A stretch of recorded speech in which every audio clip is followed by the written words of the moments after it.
Hello అండి అందరికీ. Welcome back to our channel Riyansi vlogs. అందరూ ఎలా ఉన్నారండి? బాగున్నారా?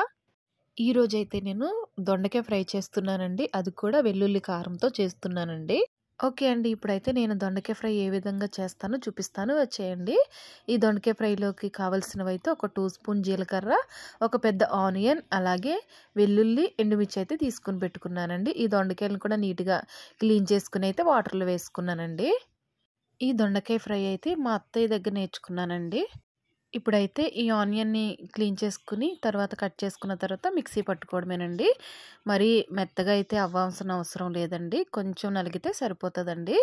నేనైతే ఇంకా మిక్సీ పట్టుకుంటున్నాను. మధ్య మధ్యలో స్పూన్‌తో కలుపుతూ ఈ విధంగా మెత్తగా చేసుకుంటే సరిపోతదండి.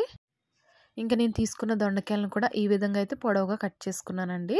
ఈ ఫ్రైకి ఇలా పొడవుగా కట్ చేసుకుంటేనే కర్రీ అనేది టేస్ట్‌గా ఉంటది. అండ్ చూడడానికి కూడా బావుంటదనమాట.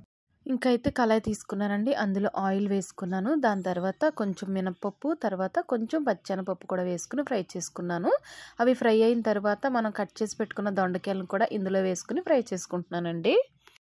ఈ దొండకాయ ఫ్రై అయితే అడుగు మాడిపోకుండా మనం దగ్గరుండి కలుపుకుంటూ చేసుకోవాలండి. నేను ఫ్రైలు ఏది చేసినా ఈ కళాయిలో చేస్తాను. ఎందుకంటే ఇది చాలా బరువుగా ఉంటది. సో, ఏ ఫ్రై చేసినా మాడిపోకుండా టేస్టీగా వస్తదనమాట. దొండకాయలైతే కొంచెం ఫ్రై అయిన తర్వాత కొంచెం పసుపు, కొంచెం సాల్ట్ వేసుకొని ఫ్రై చేసుకున్నానండి. ఈ దొండకాయలు ఇలా ఫ్రై అవుతున్నప్పుడు ఇందులో కొంచెం కరివేపాకు వేసుకోవాలండి. ఈ దొండకాయలైతే ఒక 70% ఫ్రై అయిన తరువాత మనం వెల్లుల్లి కారం మిక్సీ పట్టుకున్నాం కదండీ! అదైతే ఇందులో యాడ్ చేసుకోవాలండి. ఇంకా మనం వెల్లుల్లి కారం వేసుకున్నాం కదండీ! ఇది పచ్చి వాసన పోయేంత వరకు మనం దగ్గరుండి కలుపుకుంటూ ఉండాలండి. అడుగు అస్సలు మాడిపోకుండా మనం దగ్గరుండి కలుపుకుంటూ ఉంటే ఈ ఫ్రై అనేది చాలా టేస్టీగా ఉంటదండి.